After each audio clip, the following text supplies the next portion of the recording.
adalah asupan kurang asupan buah sayuran herbal dan seterusnya. Maka inilah yang saya sebut bahwa sangat mungkin umat Islam di Indonesia itu tidak punya kecerdasan pemakanan.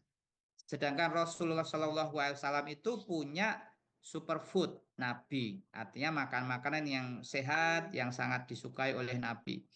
Nah, sekarang yang menjadi perhatian kita adalah sebentar, ini kenapa ya?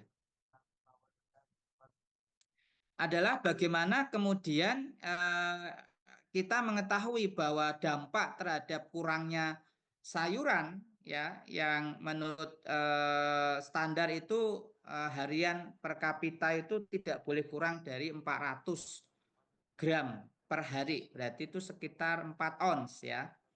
Itu dampaknya tentu kurang sayur dan buah itu memicu berbagai penyakit seperti obesitas, sembelit, anemia, kemudian meningkatkan resiko penyakit tidak menular seperti jantung, kanker, dan diabetes. Dan inilah kenyataan yang sedang terjadi di Indonesia yang 87% Muslim, tetapi dia kehilangan mutiara ilmu Tibu Nabawi sehingga dia tidak paham bahwa para imam masa itu sangat memperhatikan berkaitan kitab-kitab seperti Imam At-Tirmizi tadi menulis satu kitab namanya Syama'il Muhammadiyah yang di situ salah satunya beliau menjelaskan tentang makanan-makanan buah-buahan yang banyak banyak disukai oleh Nabi. Dari situ kita bisa apa namanya? Halo, bisa dibantu untuk di mute. Mohon izin Bapak Ibu, bisa dibantu Bu Ika untuk di mute sebentar. Ya, jadi kalau kemudian kita simpulkan dari data ini Bapak Ibu, maka Jepang secara signifikan itu mengungguli Indonesia dalam angka harapan hidup, menjadikannya salah satu negara terpanjang umur di dunia dengan rata-rata kurang lebih 85 tahun versus Indonesia sekitar 71-72 tahun. Nah, Jepang juga memiliki hampir seratusan ribu centenarian atau orang-orang dengan usia di atas 100 tahun lebih. Yang itu ternyata menurut penelitian di sini itu didukung oleh faktor makanan atau diet yang sehat, gaya hidup yang sehat, layanan kesehatan yang prima. Sementara Indonesia masih menghadapi tantangan gizi dan fasilitas. Sedangkan kita adalah muslim terbesar di dunia. Nah, inilah paradoksial yang harus kemudian kita pahami. Berarti umat Islam di Indonesia anggaplah ya itu paham tentang konteks keimanan, perkara dia kemudian tidak sholat dan tadi tidak puasa itu masalah lain ya, tapi sholat itu kewajiban, puasa itu kewajiban, yang bersangkutan itu beriman tetapi apa namanya berislam tapi tidak kemudian melaksanakan itu masalah lain. Tapi dalam konteks yang saya maksudkan di sini, kalau masalah keimanan saja mereka masih belum berpegang teguh kepada Allah, pada syariat, apalagi masalah kesehatan yang seolah-olah umat Islam ini menganggap itu bukan bagian daripada Islam itu. Padahal tadi di dalam hadis dikatakan dua nikmat yang sebagian besar dilupakan, yaitu nikmat sehat dan nikmat sempat. Oleh karena itu kajian kita buka pada diskusi ini untuk buat untuk mengembalikan mutiara ilmu kesehatan ala Nabi ke pangkuan umat Islam, terutama 87% Muslim di Indonesia, supaya paham dan kemudian dia mengikuti gaya hidup sehat Rasulullah SAW. Untuk mengakhiri, ada sedikit pariwara bahwa Pondok Pesantren Abdurrahman Ali membuka santri baru di program reguler SMP SMA atau di program tahasus untuk mengembangkan potensi menjadi saudagar santri, menjadi santri Nabawi. Demikian, terima kasih. Akhirul kalam. Wassalamualaikum warahmatullahi wabarakatuh.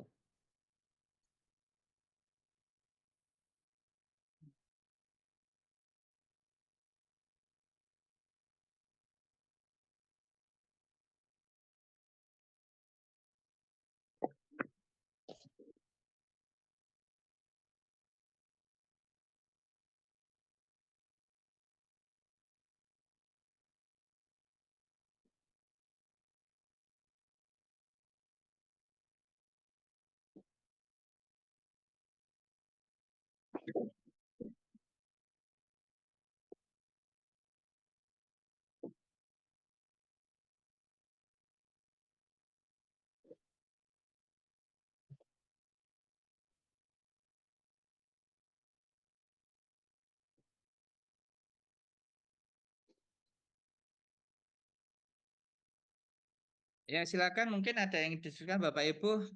Prinsipnya kita ada satu problem besar terkait dengan kesehatan di kalangan umat Islam. Dan kita tahu Al-Quran itu adalah sumber kesehatan atau sumber penawar atau obat. Wa nunazzilu minal Quran ma huwa syifa tadi. Tetapi kemudian ada gap, ya, di situ ada mutiara ilmu yang hilang kaitan dengan kesehatan, sehingga umat Islam tidak tahu bahwa nabinya itu adalah sebaik-baik suri toladan untuk hidup sehat. Nah, itulah yang kemudian menjadi fokus kajian kita selama 4 kali nanti, ya. Demikian, mungkin kalau ada pertanyaan dipersilakan.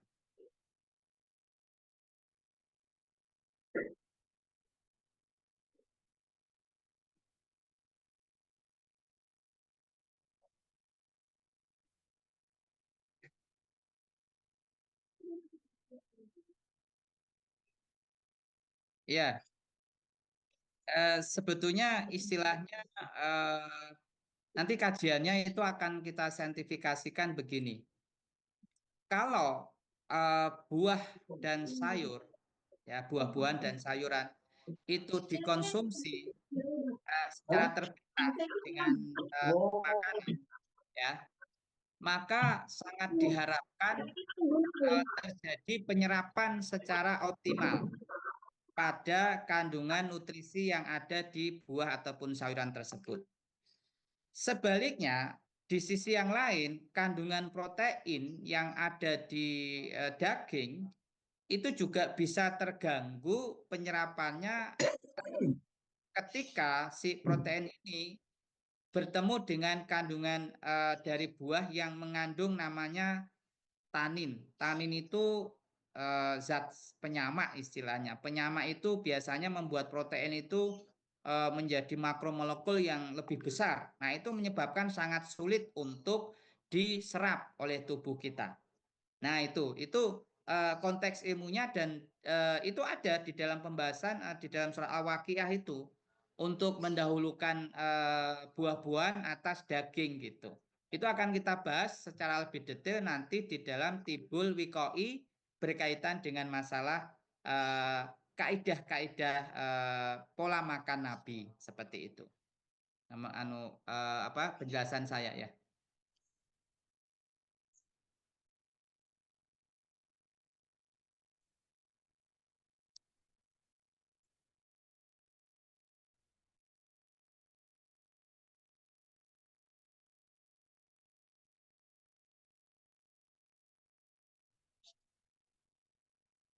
Wah, ya, saya nggak hafal ya. Itu ada di kitab ya soalnya. Tapi nanti bisa kita sampaikan, ya. Jadi yang jelas yang paling familiar kita ketahui, ya, itu diantaranya jinten hitam, ada madu, ada kemangi. Kemangi itu disebut dalam Al-Quran 2 kali loh, ya. Katanya istilahnya raihan gitu. Ada jahe, zanjabil gitu. Ada lidah buaya, as-saber. Kemudian ada seledri, ada mentimun, bawang merah, bawang putih, banyak itu. Adas, ya, dan lain-lain. Banyak sekali, 92. Dan ini sekarang yang menjadi tugas kami bersama dengan teman-teman di Perhimpunan Apoteker apa namanya Kesehatan Syariah Indonesia untuk membuat ensiklopedinya gitu. Karena ini bagian dari upaya kita untuk mengembalikan mutiara ilmu Tibun Nabawi itu di tengah-tengah umat supaya umat itu ngerti gitu. Sama saat ini mungkin umat menganggap kesehatan itu pertama mungkin bukan dari bagian dari Islam gitu misalkan. Kesehatan itu sains gitu aja, bukan sebuah syariah. Padahal puasa kita ini ada kaitannya dengan kesehatan. Wa mangkana maridon au ala safarin faidatu min ayamin ukhor. Itu artinya kesehatan itu tidak bisa dipisahkan dari kerangka syariat. Terutama syariat puasa itu syaratnya ya sehat selain aspek iman gitu. Nah, kesehatan kita itu tergadai dengan sistem konvensional atau sistem alopati atau sistem modern atau sistem western. Itu yang tidak banyak yang mengetahui masalah pandangan para filsafat tadi, para filosof tadi dari Kartesian, Newtonian yang telah menyesatkan dunia kedokteran selama hampir 1 abad itu. dan sekarang dikoreksi dengan pandangan holistik. Nah, seperti itu. Itu, Mas.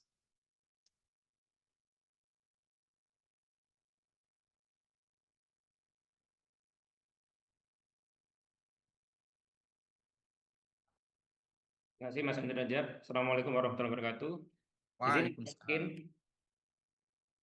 Waalaikumsalam. eh, izin bertanya, ada dua hal yang ingin saya tanyakan. Pertama, dari sisi historis, Prof. Kin, adakah korelasinya dengan tadi mungkin kalau saya menyebut degradasi dari sistem pemeliharaan kesehatan yang tidak holistik pada umat Islam? Mungkin dari sisi historis yang ingin saya tanyakan, sejak kapan terjadi proses degradasi itu di umat Islam sehingga kemudian dari sisi kesehatannya, derajat kesehatannya menurun, itu yang pertama. Kemudian yang kedua, kalau tadi ada pemaparan tentang sistem kesehatan yang holistik di umat Islam seharusnya dilakukan, apa yang bisa kita lakukan baik sebagai masyarakat awam maupun sebagai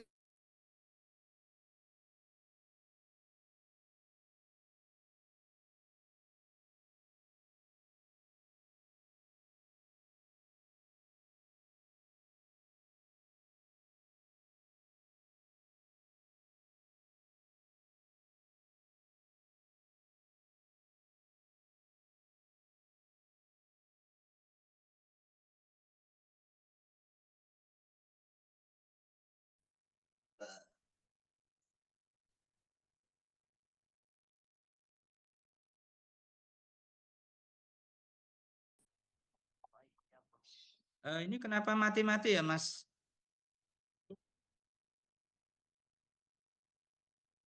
Ya, itu di Shopee kayak gitu, Mas. Besok belinya nggak usah di Shopee. Ya, untuk pelajaran aja ini supaya tidak membuat forum ini terganggu. Silakan Mas Adnan, tadi sudah tanya gitu. semangat tadi malah terputus.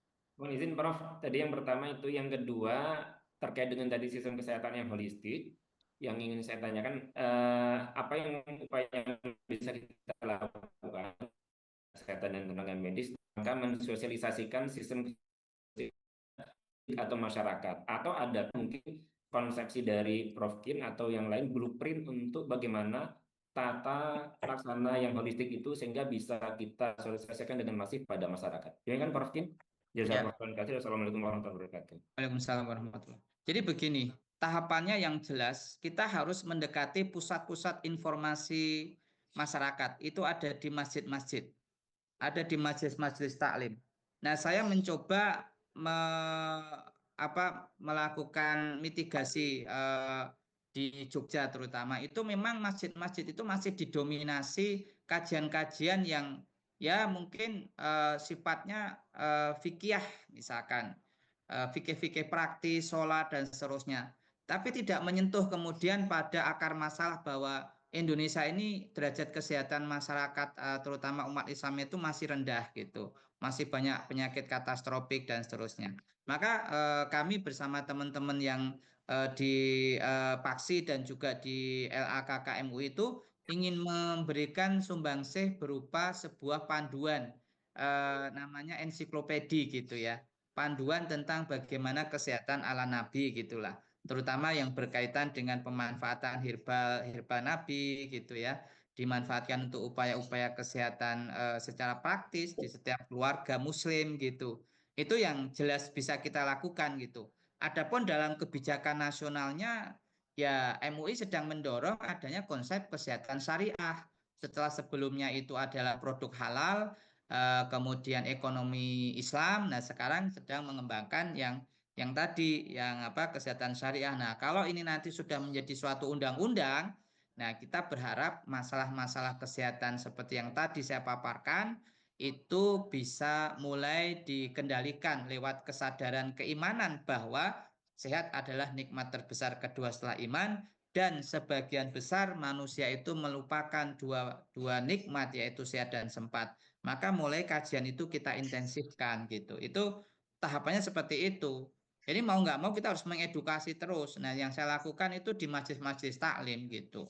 Kemudian apakah ada histori sejak kapan? Ya dalam sebuah kita namakan apa namanya benturan peradaban Mas Adnan. Ya sejak kemudian peradaban Islam itu runtuh gitu saja.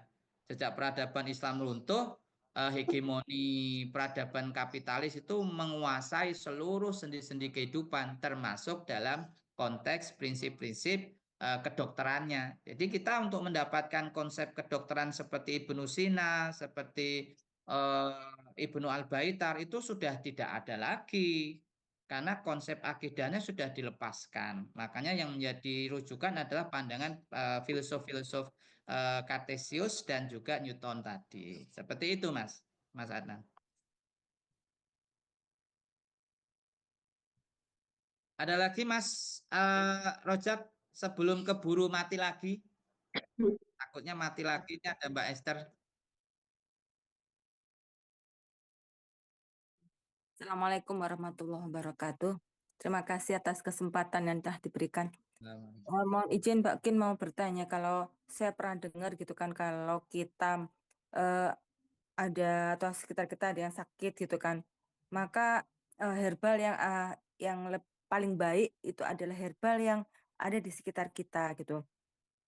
Seumpama dihadapkan kedua pilihan, misalnya jinten hitam, itu kan obat segala macam penyakit kecuali maut, itu kan ada di dalam hadis Rasulullah.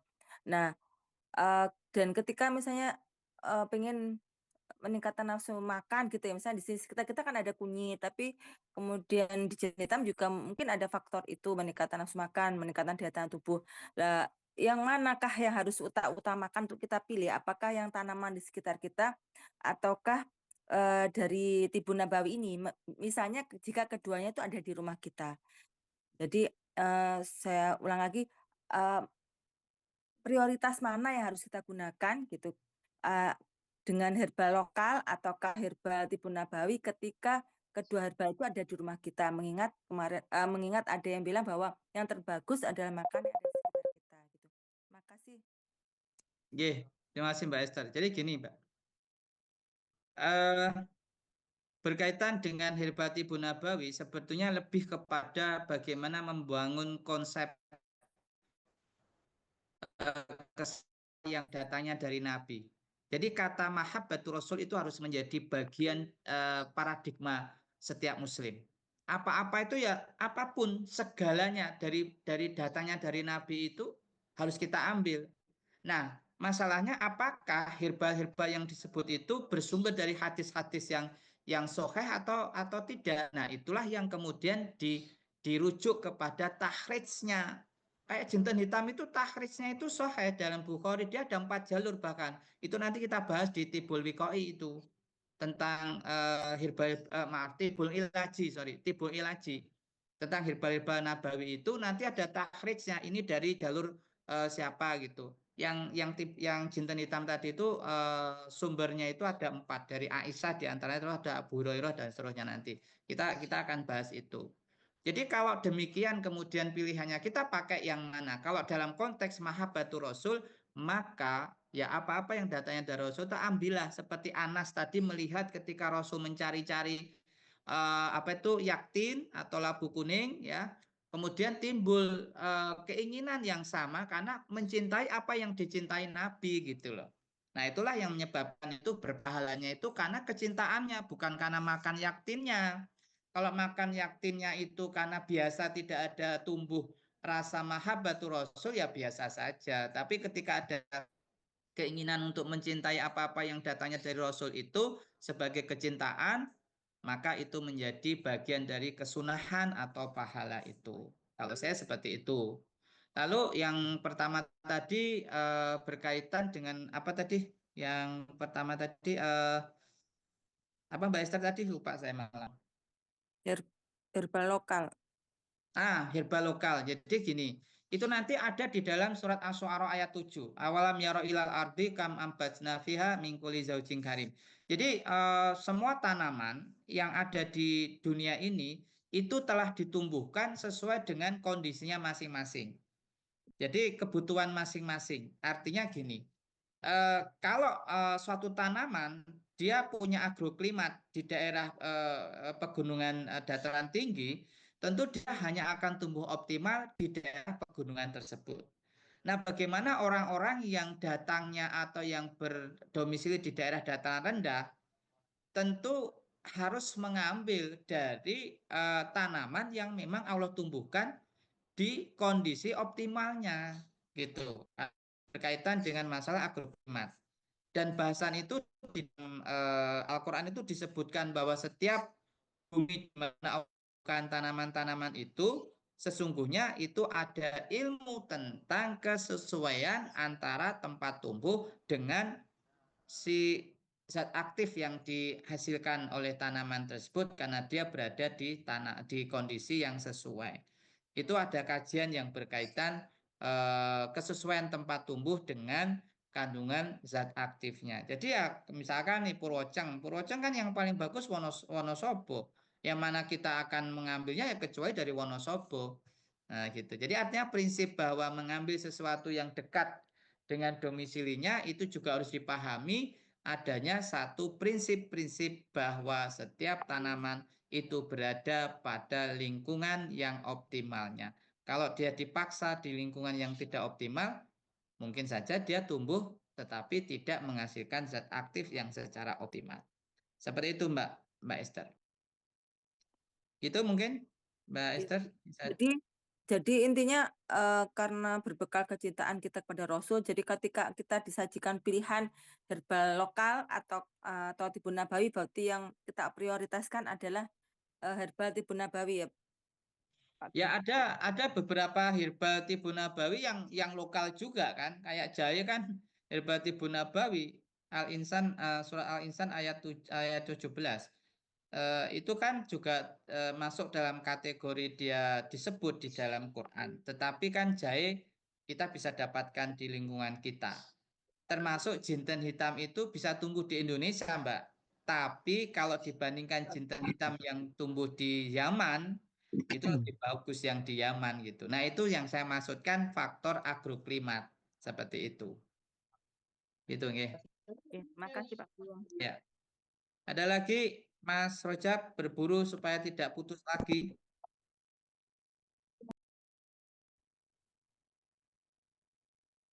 Ya, ini yang sudah ada di sini kita jawab aja. Ya, ya.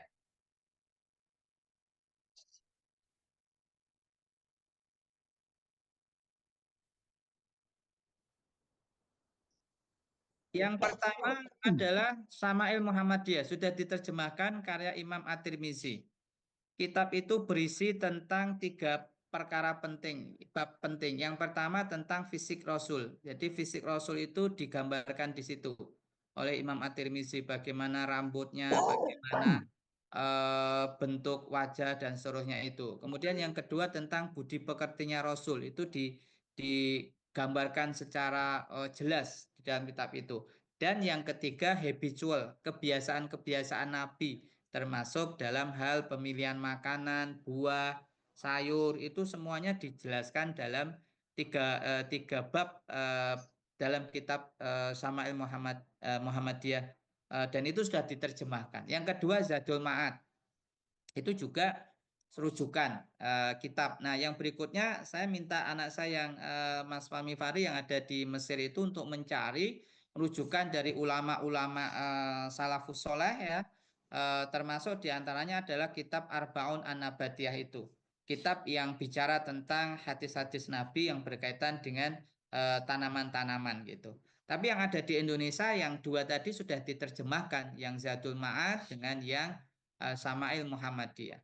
Itu rujukannya. Bisa dicari di googling juga ada itu e-booknya. Itu.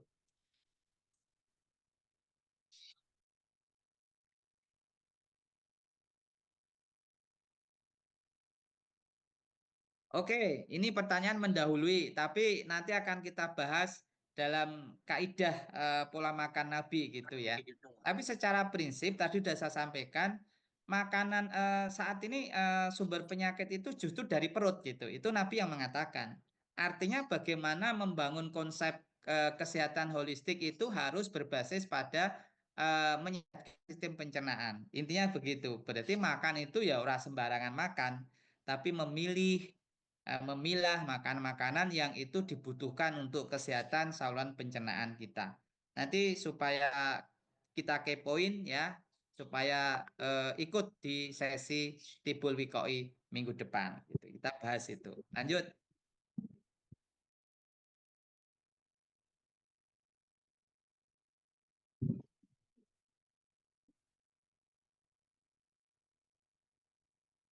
Assalamualaikum, Prof. Ya, Waalaikumsalam, Mbak Dewi. Tanya, ini saya mau menanyakan tentang ada surat dalam surat An-Nahl, yaitu dari perut lebah itu keluar minuman madu yang bermacam-macam warnanya. Di dalamnya terdapat obat yang dapat menyembuhkan bagi manusia. Nah, di situ saya juga pernah mendengar kalau yang dihasilkan oleh lebah itu kan bukan hanya madu, tapi Ya. ada bee pollen, royal jelly, propolis. Dan saya juga pernah mendengar juga kalau yang terbaik itu adalah propolis. Mohon pencerahannya, nggih, Prof. Apakah madu atau propolis atau memang semuanya bagus atau tergantung yang kita butuhkan. Oke. Iya, terima Gini, kasih. ya, sama-sama. Saya melihat fakta tentang bagus propolis itu harus dimaknai terkait madu yang beredar di masyarakat kita ini adalah madu SOS namanya. Madu sirupan oplosan sintetik. Kalau demikian ya jelaslah propolis lebih bagus. Karena madu sirupan itu ya madu yang dari lebah yang dikasih makanannya dari gula pasir gitu. Dari sirup gitu. Tentu itu akan lebih bagus propolisnya ya. Karena itu masih natural. Tapi kalau misalkan bicara tentang apakah benar hanya propolisnya, itu didasarkan pada pengujian.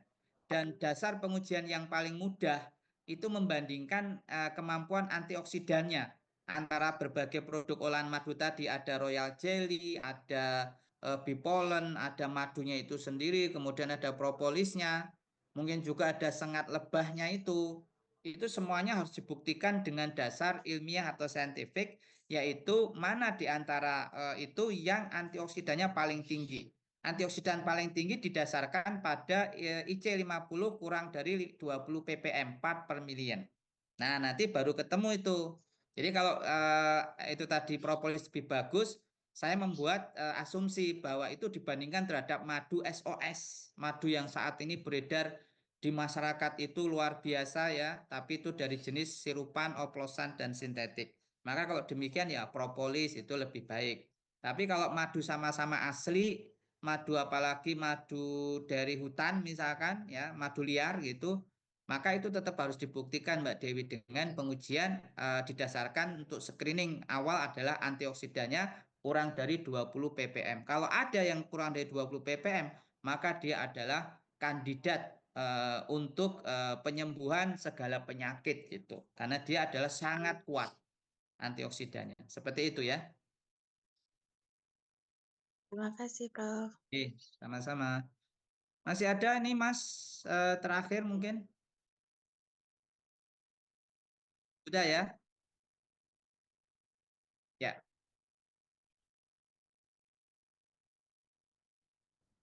ya, ya. Bukan kata-kata mutiara ya. Yes. Jadi saya ingin menyampaikan Bapak Ibu bahwa tadi saya menyampaikan sebuah problematika yang terjadi pada diri umat Islam, wabil khusus berkaitan kesehatan, dibandingkan dengan negara lain yang maaf katakanlah dia negara-negara yang bukan mayoritas Muslim ya, seperti negara-negara Eropa, kemudian Asia Timur gitu ya, Jepang dan seterusnya. Kenapa sih Nabi kita sehat walafiat, yang kesehatannya seperti 30 orang lagi sehat, tapi rata-rata mayoritas negara dengan berpenduduk muslim itu kok malah sakit-sakitan ya gitu. Berarti ada sesuatu nih yang harus kita selesaikan. Setelah kita kaji, oh ternyata literasi tentang kesehatan ala Nabi itu tidak masuk dalam kajian-kajian majelis-majelis ilmu, majelis taklim gitu. Ya, istilahnya imannya kuat tapi imunnya lemah gitu. Lebih kurangnya seperti itu. Nah, maka mari mulai kita kembalikan ilmu-ilmu tentang mutiara ilmu tentang kesehatan Nabi, kedokteran Nabi dan seterusnya itu ke tengah-tengah umat Islam. Dan ini harus dilakukan bersama-sama, maka ikuti terus kajian ini sampai selesai, karena ini membawa satu kerangka konsep dasar, fundamental konsep of Tibun Nabawi. Demikian, terima kasih. Assalamualaikum warahmatullahi wabarakatuh. Waalaikumsalam warahmatullahi Waalaikumsalam warahmatullahi wabarakatuh. Ya, jangan lupa presensi ya untuk e-sertifikatnya.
Alhamdulillah.